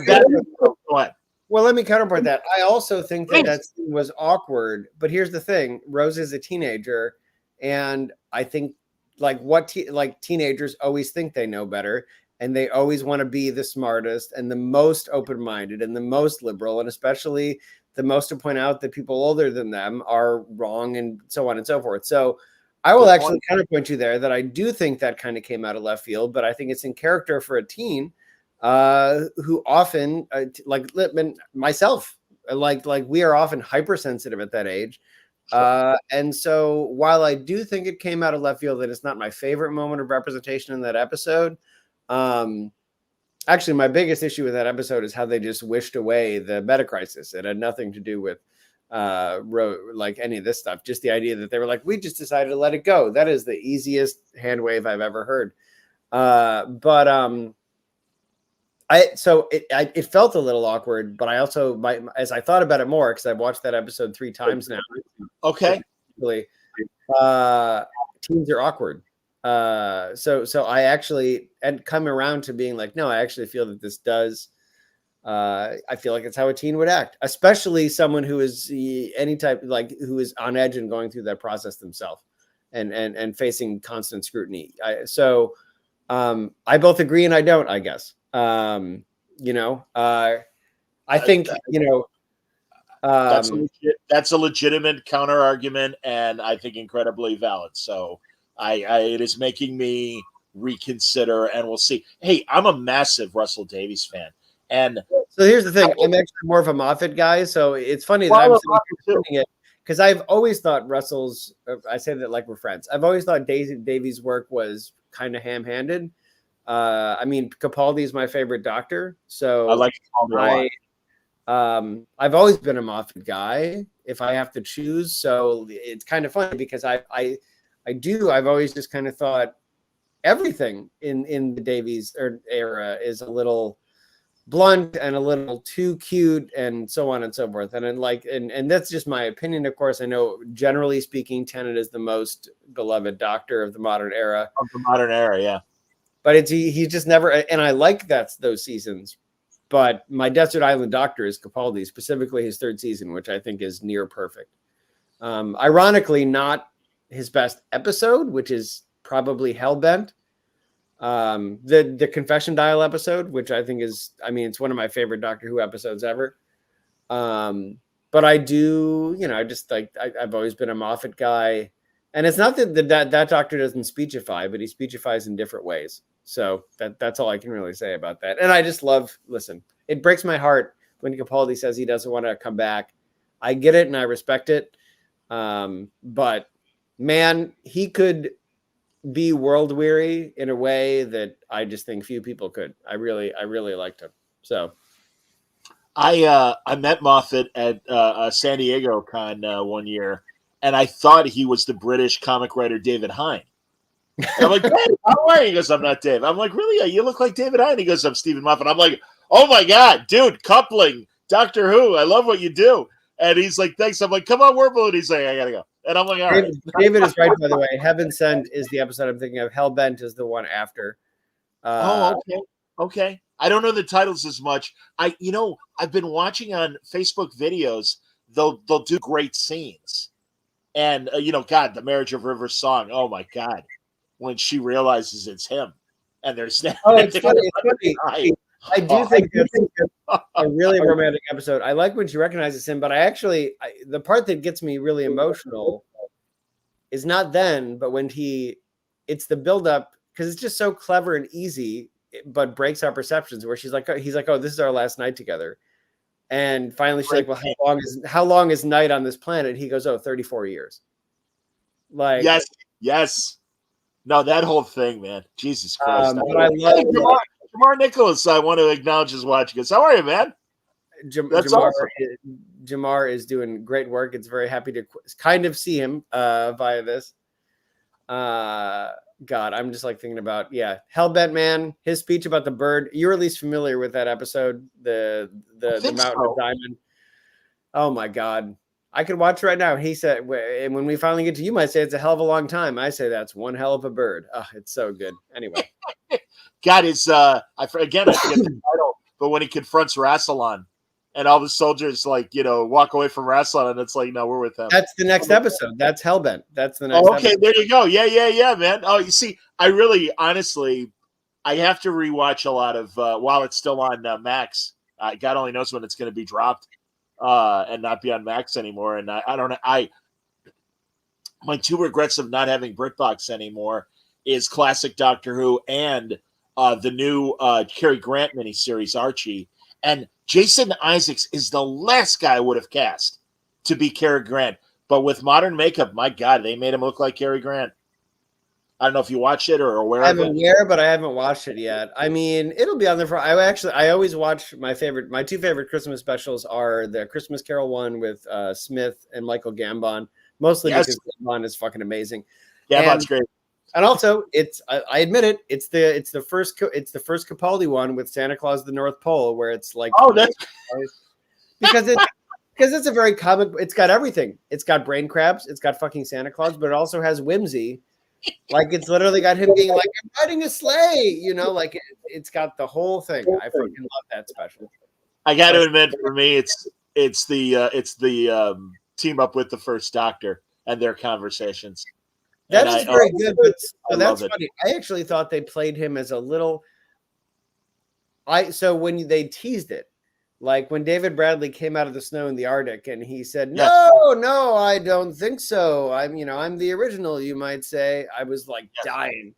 But actually, it's just funny. I actually thought Moffat hit the point of him being misogynistic more like Davies would. Like I almost thought it came on a little too strong. He's still the fucking Doctor.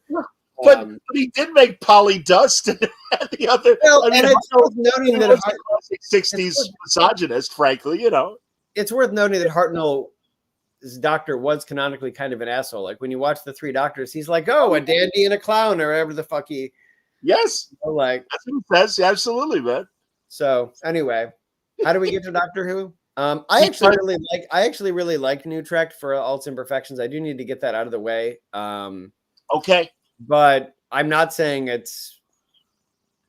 Yeah, I say for all its imperfections. Because my friend Rob Burnett said, and he really nailed it for me. I think New Trek lacks subtlety. I think for example, I'm assuming you're caught up. Strange New Worlds, caught up on season 2? Yes, I've seen it all. Okay. The number one's trial, I felt had a very straw man debate because whereas older Trek, whether it's even the classic Roddenberry show or the Berman era Trek, would give you both sides of an issue. And I think genetic manipulation is still, there is a worthy argument of, well, this is why it's illegal for the Federation and for Starfleet. And understanding that there are other aliens with other rules and things like that. And I mean, as you know from DS9, the special dispensation for Bashir being genetically altered. And it's like, and I really feel that in general, a lot of the writing of New Trek is you either agree with us or you're wrong. And while I say this as a liberal, for instance, Stacey Abrams, President of Earth, it's like, I would have had as much of a problem with it if they had made Ron DeSantis the President of Earth. And I like Stacey Abrams as a political figure, but it's like you try, as you were just saying about Russell Davies, it's like that's a little ham-fisted, and especially the court case and which I'm assuming as a viewer was kind of a parable about different orientations and really was kind of that kind of messaging. And I think that's legit. And I don't want that to be, missed while you are presenting Starfleet's argument of Well, the Khan thing is real, and with, as Spock says, with greater acuity, mental acuity, comes greater ambitions, and great power. You might want to conquer the world and stuff. Again, your thoughts on all that? Well, so there's a couple things Sure. to dig into there. I would argue that TOS era was not subtle at all. Okay, my man. Frank Gorshin showed up, the literal race Well, of black certainly that people. one. Yes. So How let me get out of the way. how about the one where they go to the planet and the Klingons have given the one side of the planet rifles? And I'm blanking on the title. I don't remember episode titles or things like that, unfortunately. Okay. But it was essentially a Vietnam parable, and I didn't agree with it. But at least they're like, well, one side's got rifles, and the other peaceful side are going to get wiped out. We got to do something about it. And again, I kind of like that they let the viewer decide more. Yeah, other examples of Berman Trek, but go on. So I will say, I don't think that TOS was subtle. Well, yeah. So it's interesting. I love the sort of the golden age, well, the quote unquote golden age of like the next gen into Voyager era, right? The Berman era, sure. But I don't. I mean, Berman had his problems. Your mileage may vary, but the shit with Cardassians and Bajorans was also not subtle to me. I mean that like in any way. So. I do think that some of these things we all look back on them a little rosier after time passes. The Stacey Abrams thing is interesting. I didn't need it, but I also think it's a false equivalency to say, oh, if Ron DeSantis is there, because at the end of the day, unfortunately, we're in an area of this country where, like, listen, you can't have differences of opinion about someone's personhood. Like whether or not I'm an equal human being is not a matter of debate. So at the end of the day, well, I didn't need Stacey Abrams. Ron DeSantis is a fascist. So I agree with that. He's a horrible person. And that's an unfortunate thing, by the way. Like, I think the country, without all I'll say about this, I think we benefit from an intellectual debate when it comes to what's best for us. But there is no debate to be had about the personhood of another human being. So until we get away with that, then we can't really say why are we're representing the quote unquote Republican point of view? Well, when that's actually a classically conservative point of view, which in the 1960s praised civil rights and stood for civil rights, which is a classical conservative position. And it's not a Christo-fascist point of view that is saying I deserve to be a second-class citizen, then we can have a debate. So that's all I'll say about that. I actually long for true conservatism to return, but it hasn't. But it hasn't existed for a long time. And that's all I really say. Exists, but they're not in power, and they're shunned by the rest of the party that has taken over the thrust of the party. And I'll admit my Ron DeSantis example was before he started deporting people to other states. Yeah. So, I mean, that dude, let's say Liz Cheney, who I completely disagree with on many things, but at least, or Kinzinger might be even a softer. Kinzinger's a good example. But that's kind of the tragedy. I'll say that's kind of the tragedy of where we're at right now, because like you can't the forces have marshaled that are so hateful that it's hard in some ways, because there's no good argument for fascism, and there's no good argument for someone lacking equality. So it simply doesn't exist. So we're in a challenging spot.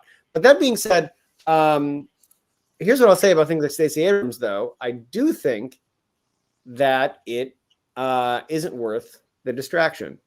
I think that when you do that, whatever the point of your story was is going to get lost in the, Stacey Abrams was on this show. So that's my real answer, because, and at least the way she was presented, because at the same time, like, it's worth acknowledging that many people today are who they are because of role models from film and television. Many people went into NASA because of Uhura and because of Janeway. So Absolutely. There are many people who are doing real things in the real world that are inspired by things like Star Trek. And I think it's worthy if they want a cameo to have them do those things, but that comes into the presentation and show up. So that's kind of my thing about that. But like I said, I like new Trek for all of its warts. Because I'm in the same way that I said I wish Dick Grayson was still Batman, in some part of me at least. Like I have always wanted a show that is actually in the future of the future. So as soon as Discovery went to the actual future, to places we haven't seen before, that it became the show I wanted. But that doesn't mean it's a perfect show or perfectly written and things like that. Personally, if that show had started, honestly, in a world where in the 900 years in the future, the Federation is for shit, and it was about rebuilding the Federation, you know, and it could even be this, like, it's the teleportation technology that allows them to go all over and like, look, like that's the show I've always wanted, because I don't, as much as I love prequel content, and that goes for Strange New Worlds too, which I think is the most satisfying of the new shows. I agree. You're kind of fucked, because if you don't create new characters, everybody knows where they're going to go. And if you do create new characters, everybody knows they're the only ones that are going to be imperiled. So that was my problem with the cliffhanger of Strange New Worlds. And I had never heard the phrase plot armor.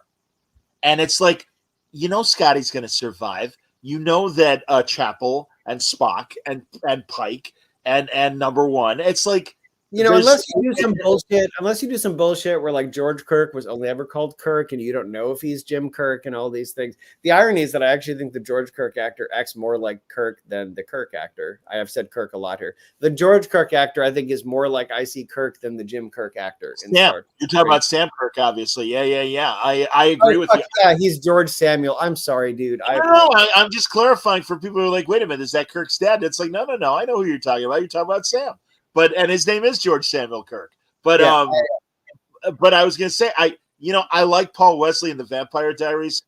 I don't like him as Jim Kirk. I'm sorry, he's not Jim Kirk. No charisma, no sense of command. Well, let me give you my real hard thing. I like Chris Pine's Kirk more than Shatner's. Let me say that. But here's the thing. I think I maybe wouldn't feel that way if we only had TOS. Does that make sense? Like, I feel like he became a parody of himself. Like, by the time we get to Generations and all he wants to do is make fucking omelets and not say, I'm like, fuck you, man. Well, that's the writing. Yeah, that's the writing, man. You know, you can actually see Patrick Stewart like angry that he has to act with this absolute clown.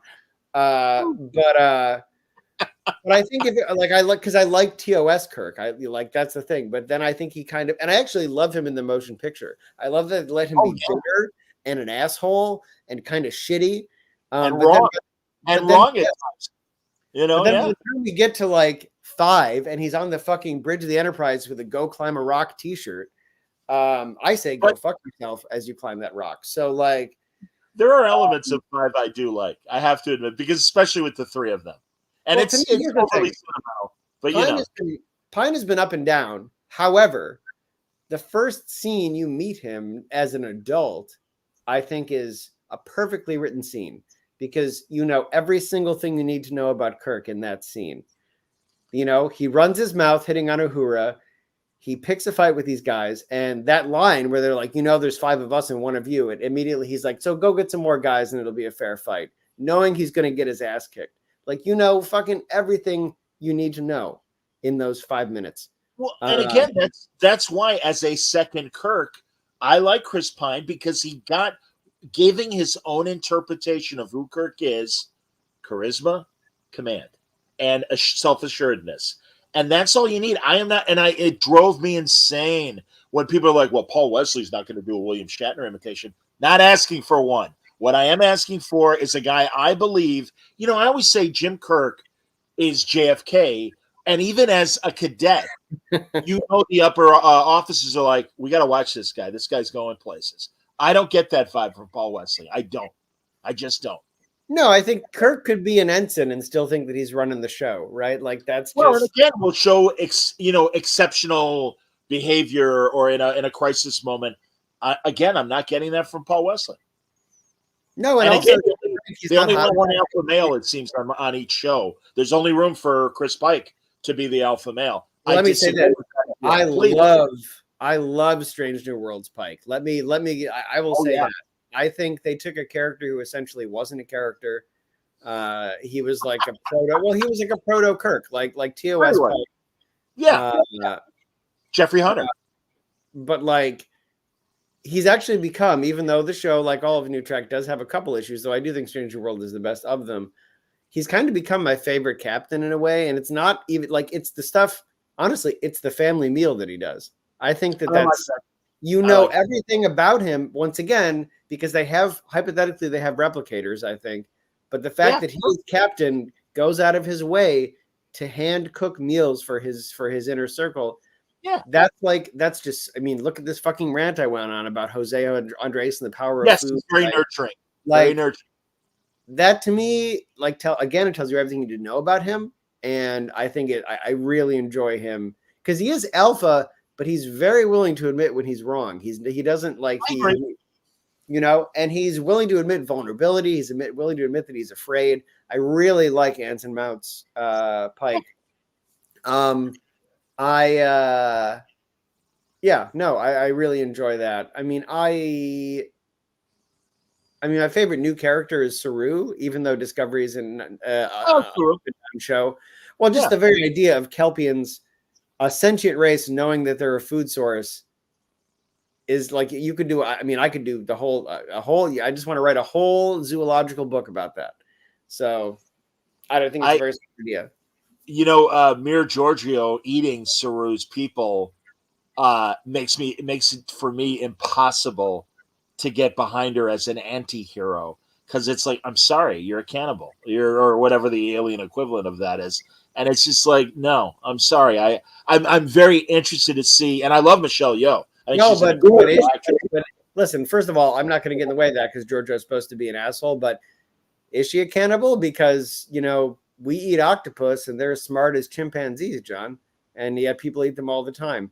So and I appreciate the point of your perspective. And by the way, it's one of the few things I don't eat for that reason. And I eat almost everything. Squid and cuttlefish still stupid, so you're still on the menu. But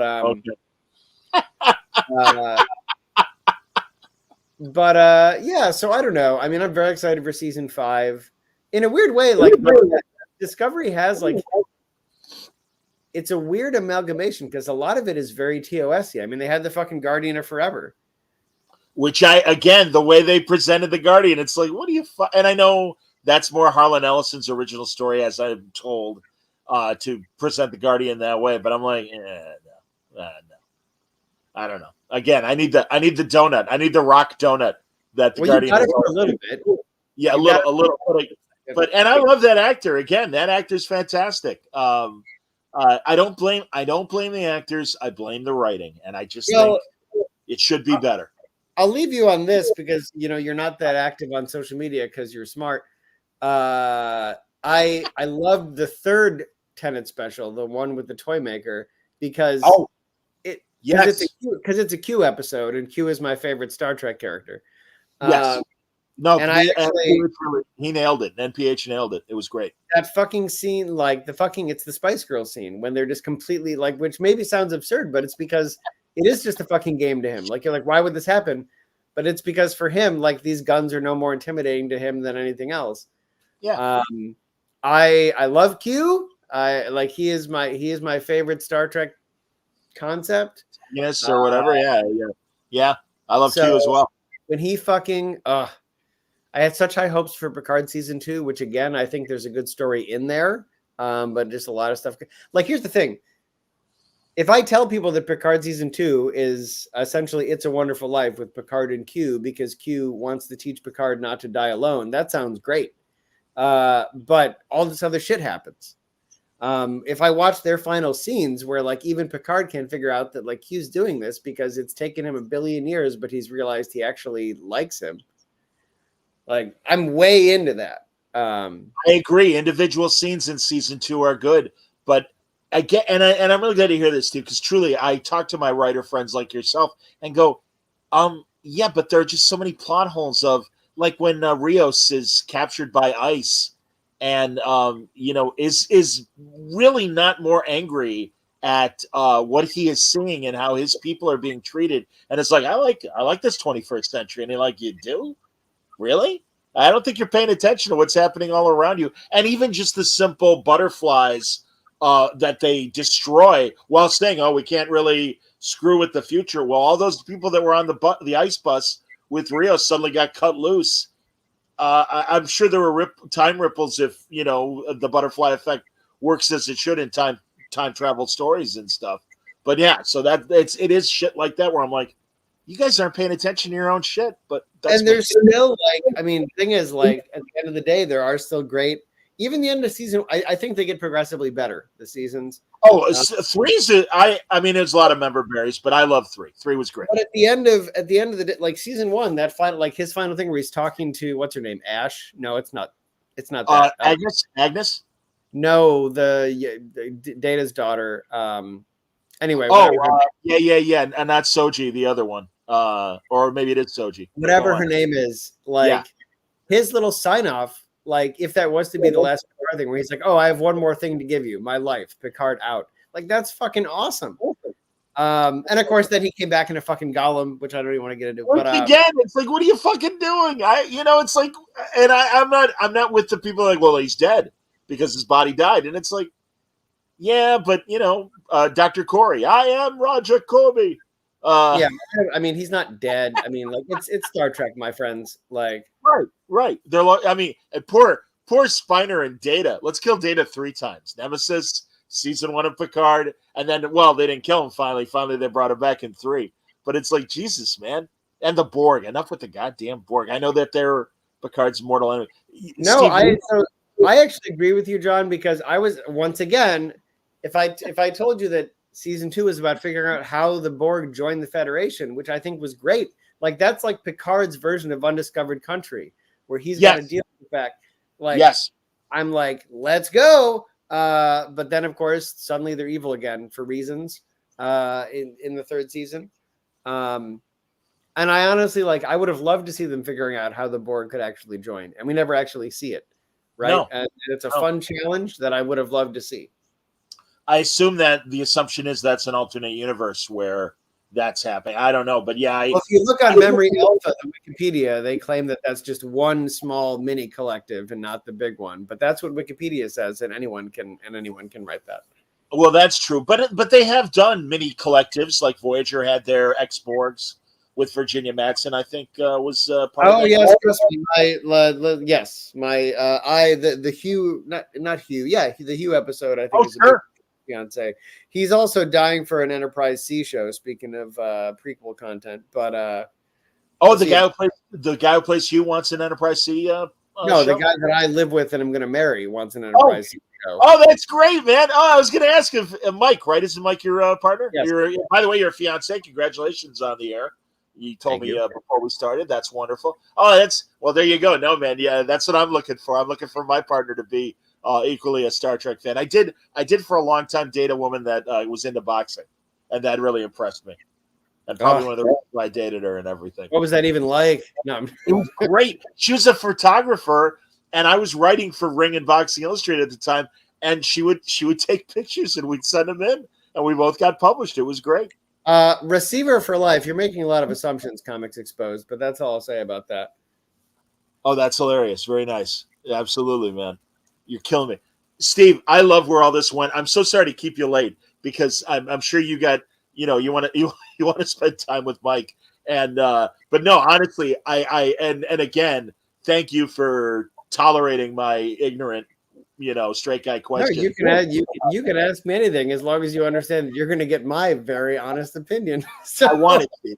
I want it. I mean, honest, and again, I think we know each other well enough, and that's why thank you for allowing my belief that we're comfortable enough with each other to do this. And again, I certainly hope I didn't offend you in any way with that question. Offending me is nearly impossible. For whoever noted that I'm from Syracuse, that's all you need to know. It almost can't be done.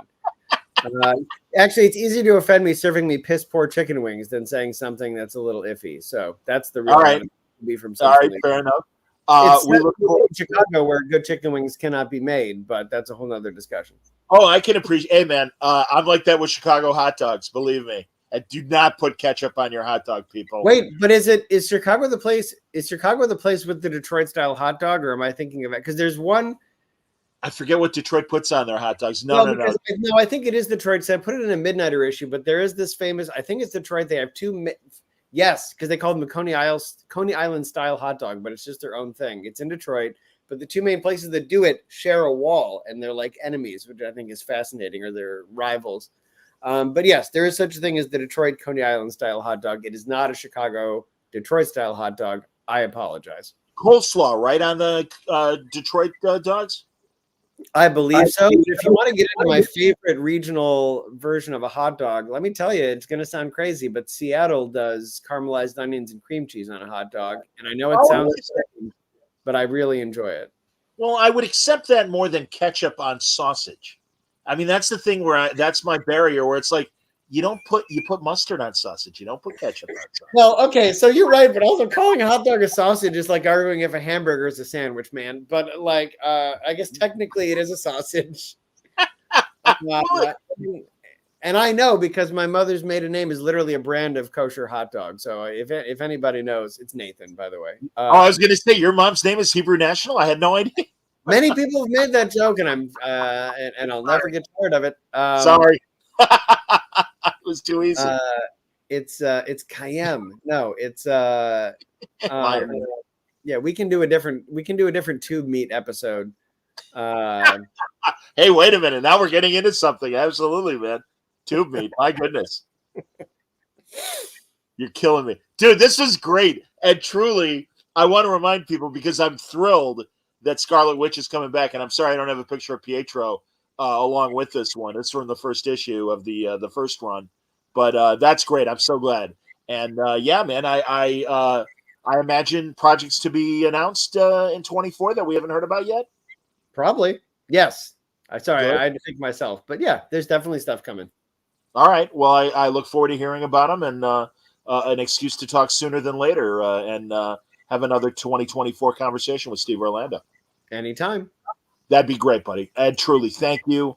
Thank you, everybody, for watching and listening to my nonsense, whether it's been my Doctor Who and Star Trek rants or my, sexuality question. I guess, Steve. Beyond and of good Lord, the fact that we started off with the Shadow, just again, we should absolutely just do a Shadow conversation. Should the Shadow fall in your lap again?